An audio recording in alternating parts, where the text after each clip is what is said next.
Welcome to another episode of Something to Say with my co-host Corey Aldridge and my boy Josh Cathcart.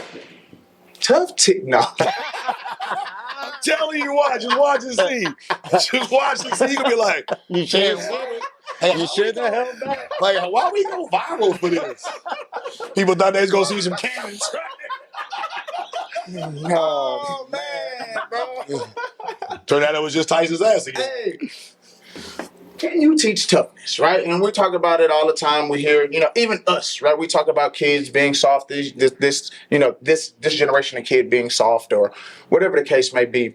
But can you develop toughness physically and mentally? And I say yes. I think there's a lot of things that you can do from a environment standpoint around, coaching and teaching. I think that there's different styles of training that you can implement into your one-on-one and into your team program.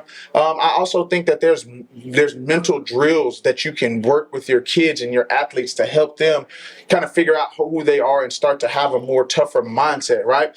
I know for us as coaches, we like those type of athletes because especially when we're going into competitions, we know that we're going to show up and we're not going to be embarrassed and our team's going to go out there and compete and give their best. But for you guys, man, toughness. Like, let's talk about the physical part. What can you hear all the time? The weight room is a separator, right? So, like, can we? How about it, Corey? Man, Because you don't know nothing about the weight room, no. I ain't seen it in a couple of days, to be honest. Toughness is a tough one. Yeah. Because there is a lot of different avenues. I will say this. A lot of, I go out and watch parents and stuff and the coaches and stuff on the weekends every now and again. And a lot of you guys are trying to tough your kids into being good ball players. So what you mean by that? Like what you mean by trying that? to come on, guys, we got to do this. And it's like, the rah-rah. yeah, and I'm like, honestly, for most of you guys, like you parents, that probably didn't even work for you when you was playing. That's probably why you didn't play. Yeah, probably why you didn't play as far as you wanted to play. But you think that being tough and talking loud to these kids is it. And again, I say all the time, you got to meet these kids where they're at. But really, toughness kind of comes from, I would say, like mental toughness comes from being able to handle adversity and fixing the problem. Like dealing with failure, fixing the problem. And that's when we talk about it a lot, like allowing kids to. Like you already slammed that ball. This dude over here doing ball slams in the back. Dude getting ready for Jay Paul's next fight over there. But like it comes with again, allowing kids to fail and then being able to learn from those things and understand why you're there. Because I think, again, we talked about it last episode we did where everybody's always worried about numbers. Everything's numbers, this, number, that. And then, again, parents, are still a competition for them to see who's keeping do the best on the weekend and Facebook it. So I think, building toughness it comes from, putting yourself in situations to where base is loaded by the ninth and realize, situation may come up again. Sometimes you see, sometimes you fail. But the physical part of it, that's a tough one. Well, the physical, man, and I say this all the time, and I always have to preface it now because everybody gets their feelings hurt. No, you can't do for boys, especially for young boys, young men, whatever.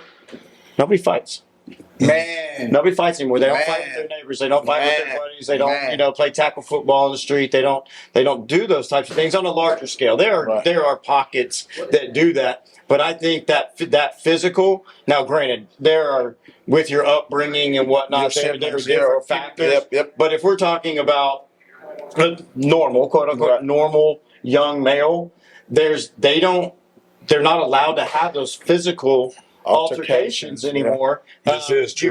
You get suspended from school. You get sued. You get suspended for defending yourself. Whatever the case is. And that's crazy. And so that the natural evolution of toughness for males has changed. Right. So now we've got to go to soy boys pushing ourselves. I never heard of that before. Soy boys. Now you have. Soy boy. Wow.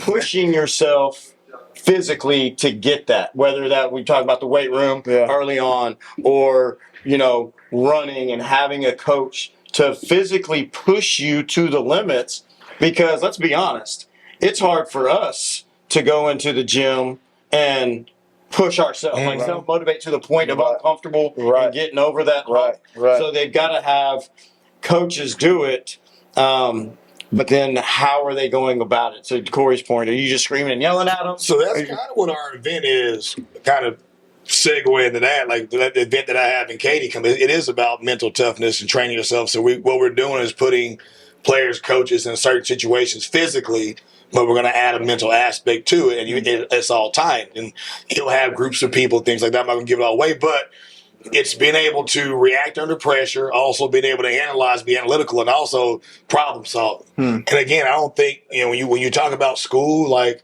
when we talk about dealing with kids and stuff and talking to them in the cage, more times than not, they're trying to answer questions you ask by not getting them wrong. Right. Versus giving you exactly what you're asking. And a lot of that comes from school. Like they literally go to school getting in trouble for something they never learned. I don't know what that is, and you're in trouble now. Right. So let's because I think we can talk about this and we can make it real broad, but I want to make it specific for everybody watching, so that way they can get a better understanding of it. But so for me, right, personally,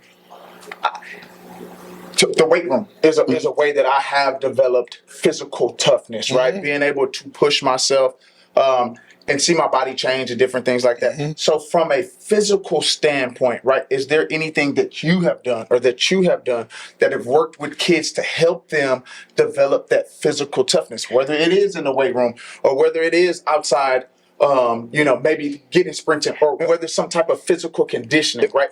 What have you guys done to help develop some physical toughness? I don't really like what I'm doing now. Right. Is I don't really have the time for that. Right. We talk about it some, but now when I was coaching teams, that was different. And this goes for anybody that's playing any sport. And we talked about it before, and it's cliche and people have heard it. But you have to make practice harder than the game. Yeah. And that's what we used to do, man. Like ours 2-hour practice was full go. You're going to be worn out. You're going to be mentally exhausted. Yep. And so the game in theory becomes easier. And the physical part of that is just, as an infielder, you're taking 150 ground balls in an hour, and coach is making you go right, left, up, and back, and your legs feel like they're 200 pounds each. Yeah. Can you still get over and cover second base on that throw down? Right. On time. And stay in your legs and not pop up and not get lazy. And so it's just pushing that physical past what's comfortable.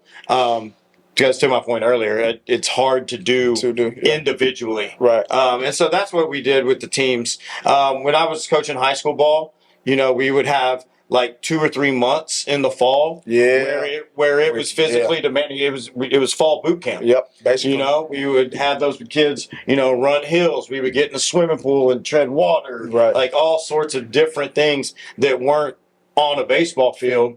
It was more military style, and that's what you can do when you have them, 5 days a week for an hour and a half every day. You can have that program toughness. Exactly. I just when I have 30 minutes or I have an hour once a week, I'm not worried about physical toughness. Figured you're gonna have to do that on your own, kid. Yeah, I think more of the stuff in the cage is more or less trying to get the mentality to take things to the game or analyze, or just even something as simple as, hey man, you fouled the ball off straight back, what's your next thought? Well, stay above the baseball or whatever. It's little cues to help the guys get by. I think kind of going back to what Josh was saying, that's how when I was coaching, we did run practice. So all the practices that we ran, for the most part, was always game, competition. It was never just go out and take ground balls. So we would do certain things where Coach Scott would get a fun goal, I get a fun goal, we just murder ground balls and be knockout. And if you missed it, you booted it, you're out. And you just keep going. But it was hard. And at the end of the day, the lesser kid that might have been less talented usually ends up kind of winning because he gets tired. Yeah, dude. Yeah. And I remember being in high school playing football. We had a coach, Randy Allen. He's a Hall of Fame quarterback, Hall of Fame high school coach now. I think he's at Lake Highlands or something. But we used to have a 2 or 3 week thing called Cougar Maker. And again, kind of what I was talking about earlier. But it was a huge team thing where you get up there 5:36 in the morning. It's cold. You're wearing shorts and t-shirt. You can't wear sweats or anything.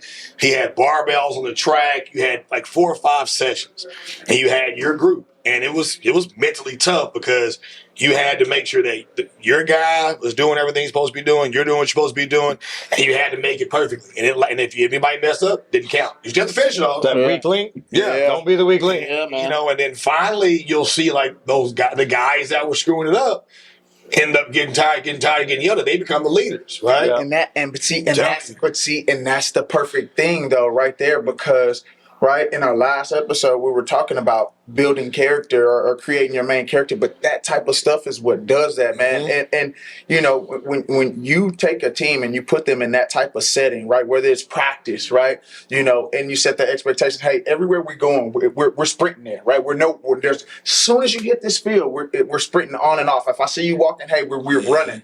But when you create that type of atmosphere and guys are the weak links or guys are messing up, then you start to see them police each other. Right. And I think when you start to see that, that's when you start to see, okay, hey, that's my leader right there. Yeah. That's my guy that's going to, you know, hold everybody. Because from a coaching aspect of it, like we can only do so much, right? We can only provide so much information. We can only provide so much, you know, programming. Like at the end of the day, it's us creating an environment, but it's them taking to that environment, but then also like, again, holding themselves accountable to push themselves, man. Man, I had a conversation probably twice this week. Different kids, same conversation. But, you know, you'll get into the cage sometimes, especially younger guys, and they'll go in and they're hitting. And they're burling up stuff, but they're just burling up things. Like they're putting it in play, but you know they got more in the tank. And I'm like, so you throw a ball, it's maybe machine, you throw a ball, maybe outside course, and they hit. And you're like, yeah, well, what was your, I'm like, what is your goal there? I just want to hit the ball. I said, okay, well, if this is a game right now, is that a hit? He's like, nah. I go, well, you just made a free out. I said, you rolled the ball up. I go, have you ever watched like professional sports, right, where playoffs and guys are fighting? They're like, yeah, I don't understand that. I go, I'm going to tell you why. I go, because if I'm your teammate and I see you not give me 100%, Oh, man. Yeah. I'm going to get mad at you. Right. I said, and we're in the playoffs. I go, that's when guys do get mad because you're taking money off my table. I said, I've seen a lot of guys get their ass kicked because you went out there and didn't give your best effort. I told the kids, I said, if you went out there and swung and took a huge hack and you missed that ball, everybody's probably going to clap, right? He go, yeah. I go, why? Because that's a really good swing. I said, nobody's happy about the little 58 hopper to second base because you're happy. Hey. That's got to be some kind of record. Kid was mad. Corey just spoke to This you dude- for like decades, and the Bro. coach got a This 58 dude, hopper. this dude putting the ball to second base. Oh, man. God damn. Nobody's happy because you pulled out your whatever putter and put it Whatever, yeah. right. You put the ball in because you just strike out. I said, the only person happy is you. I go, you like an idiot because you didn't want to swing the bat. I go, Yeah. but if you're taking real hacks, everybody knows you give an effort. I say you're not gonna get hits every time.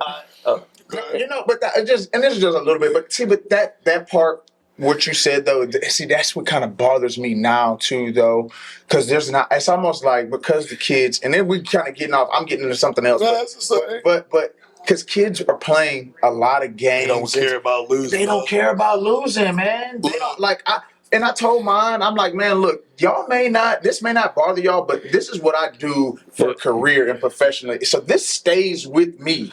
This stays with me, man. And I don't like I can take a loss, but I don't like getting my ass kicked, and I don't like getting my ass kicked. And as soon as we get off the field, y'all are kicking in and I'm like, this is what somebody told me last week. I was at this guy's facility. Excuse me. And he was like, he goes, what is baseball about? And I was like, he kind of got me too. I go, it's about development. He goes, yeah. He goes, no, it ain't. And I said, what do you mean? He goes, it's still got to be about winning. I go, because tell me this. He goes, do your kids hate they worry about winning? I go, no. He goes, when you was growing up, he goes, you didn't want to get your ass kicked. No. We've got to somehow, some way merge this development with still hating to get your ass kicked. Yeah, Because really, a lot of these kids do not know that they're out there competing. This guy's trying to embarrass you. They're just like, I literally said the exact same I'm like, dude, this dude's trying to get you out. He's like, really, coach? Man, let's some Gatorade over there. Yeah. It's crazy when we get together and we did not talk about this pre-episode, right? I literally, my daughter. I don't talk to these guys. We didn't talk about this stuff. My daughter is playing her travel soccer now, and competitive, and they had to play the rival team, and if they won, they were going to playoffs, and they ended up losing. And after the game, the season's over, so I got in the car. I was like, "Do you even care?" Yeah. And she was like, "Well, yeah. I mean, I kind of care that we lost." I was like, "Well, are you going to do anything about it?" Right. And the answer was no. And I was like, "You have to understand that I have done this my entire career as a coach, and I'm telling you right now that attitude is disrespectful to your coaches and to your teammates. You're not going to go home. You're not going to get a soccer ball and start kicking it and practice your dribbling or your trapping or your shooting or anything until soccer starts next year." Yeah, and yeah. you literally have 6 or 7 girls that have soccer trainers. Right. Like, why are me and your mom still continuing to drive you around, spend our money for the team trainer, not your trainer, Right. and she won't pick up a soccer ball? Yeah. And that's the kind of thing to the point of, if you are going to be on a team, number one, but especially if you're going to be on a travel team, something that's supposed to be serious, and you're not pulling your end of the bargain on your own, not only does it start to show up more and more as you get older, but like what Corey was talking about earlier, your teammates are going to know. Oh, for sure. And your coach is going to know. And then that resentment builds up, and then you wonder why people aren't talking to you on the bench, or you wonder why people are treating you different. Exactly. And this with soccer,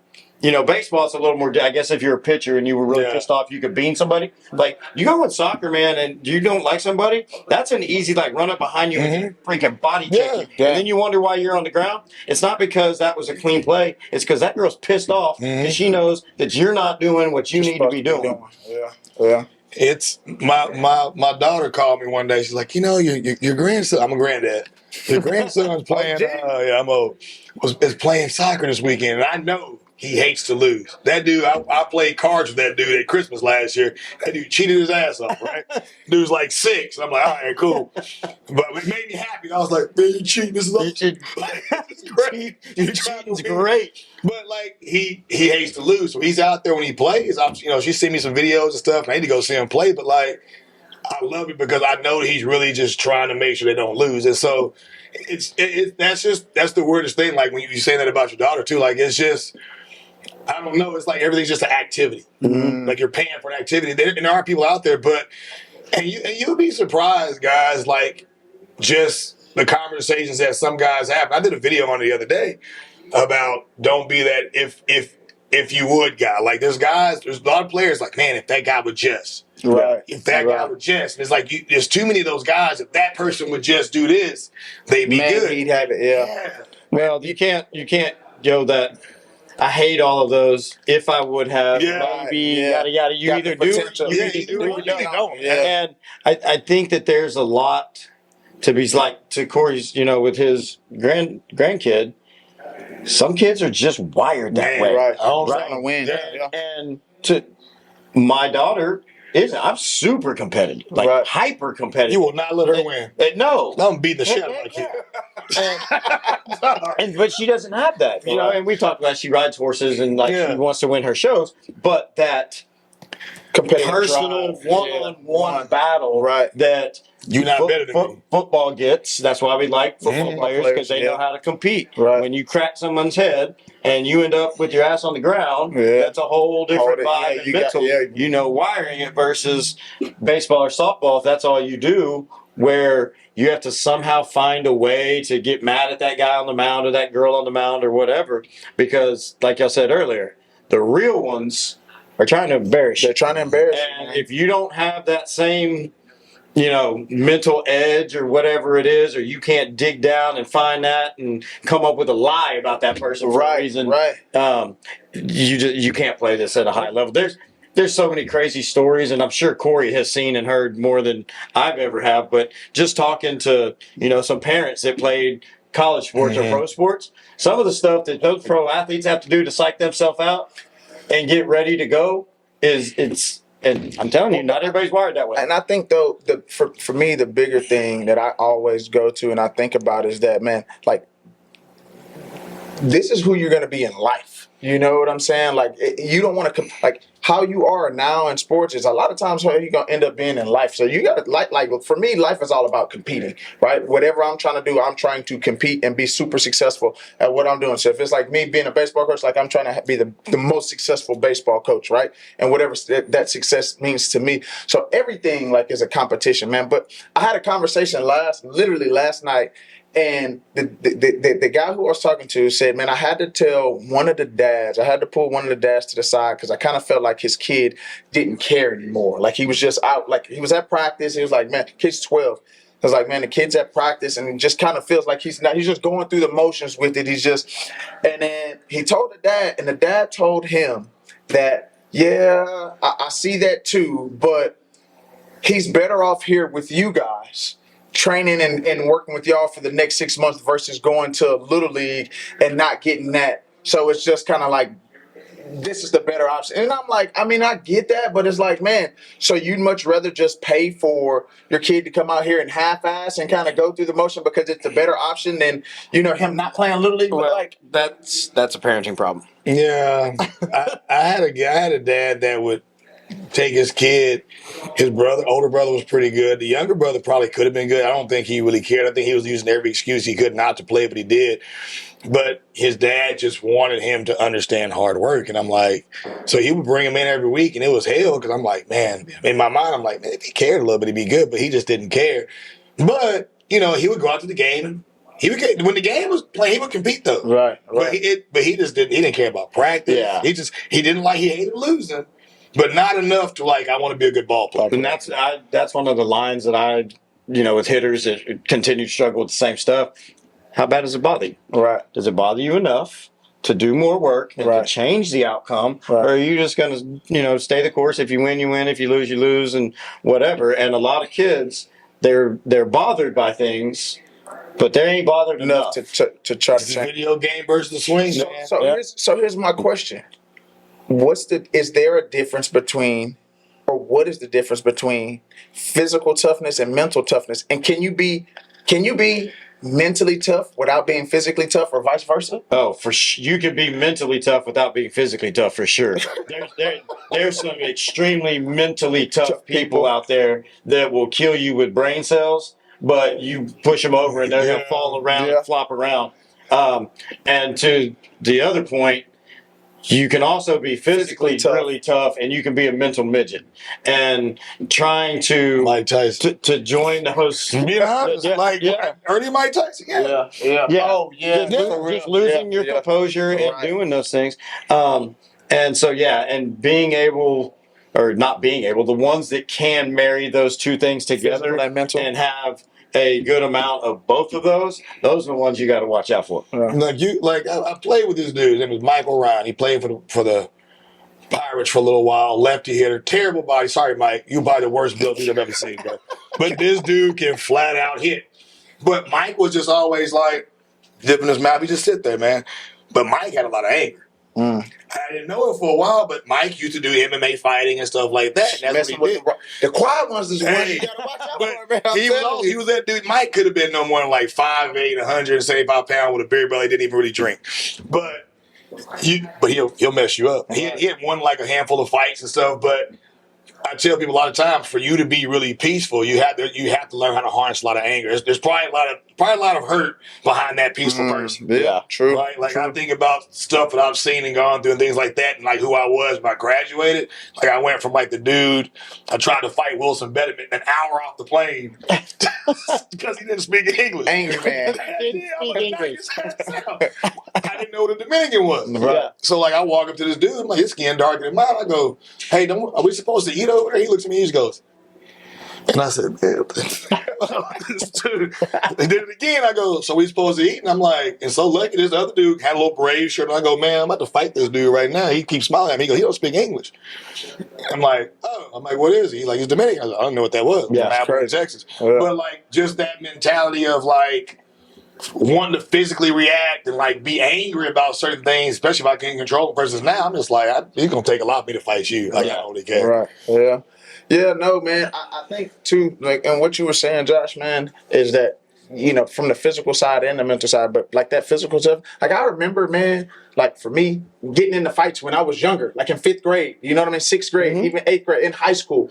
And it did develop a personal sense of physical toughness with me. And now, like, yeah, they can't get into fights anymore. So I think us as coaches, us as parents, I think we have to do a better job of creating that environment for them to, work through adversity, get physically stronger, and push themselves mentally, because man, to me the bigger picture is like, look, this is who you're gonna be in life. You know what I mean? If it wasn't so expensive, I would recommend that all young people who are athletes, you have athletes in the family or whatever, gymnastics and martial arts. Martial arts. Yeah. My middle son, he was super shy, didn't say a whole lot, man. That dude's probably worse than me right now as far as people talking to people and just he's out there, but his mental tough that he can. It's special because of martial arts. Well, and that's like the gymnastics with the strength, the flexibility, whatever you're building, and it's not anything that anybody's going to look at and be like, oh, that's a tough sport. Right. Yeah. It's the stuff that goes along with it. And then like the martial arts, I mean, Bruce Lee, and you've seen movies and whatnot, like the way that those guys zone in and be able to compartmentalize things and do all that. Because, like you said, you don't have it anymore. The way of the world, somebody's looking to sue you if you punch a kid. And there's a reason that the saying, nobody ever knows how they're going to react till you get punched in the mouth. Like, there's a reason that there's sayings like that out there, because it's true. I vividly remember in 4th grade playing kickball on the slab at Ney Elementary, and I got the ball and I freaking pegged the shit out of this guy running between the bases, and he turned around and freaking smoked me. And it was that moment, like, hey, the reaction that you naturally fight or flight. get. It was like, fight or flight. Fight or flight. And if that would have happened this day and age, dude, that kid would have been in trouble, shipped off, and, just put away forever. That's amazing. It just, and those are things that just young boys. Yeah. And I know girls get it too, but especially for young men like that, you got to have some fighting. You got to have some dog, and for depending on your upbringing and the environment that you are in, a lot of young men aren't getting that. Yeah. And at the end of the day, and I don't think a lot of kids think about the future. We kind of talked about that. We were talking about like our kids and girlfriends and boyfriends and friends and stuff like that. But I think also too, if young men in general, like at some point you might find a nice young lady at some point where you're going to sign up to give your life to that person. That's basically what you sign up for. You don't get anything out of it. Yeah. But that's what you sign up for. You're marrying somebody, and you might, a lot of you guys going to fail that task. A lot of you guys going to fail that task. Boom. It's a wrap, boys. Another one. Another episode of Something to Say. Man, we will see y'all next week on our episode. Make sure you check us out Sunday, 6 p.m. Central Standard Time on YouTube. And let's go.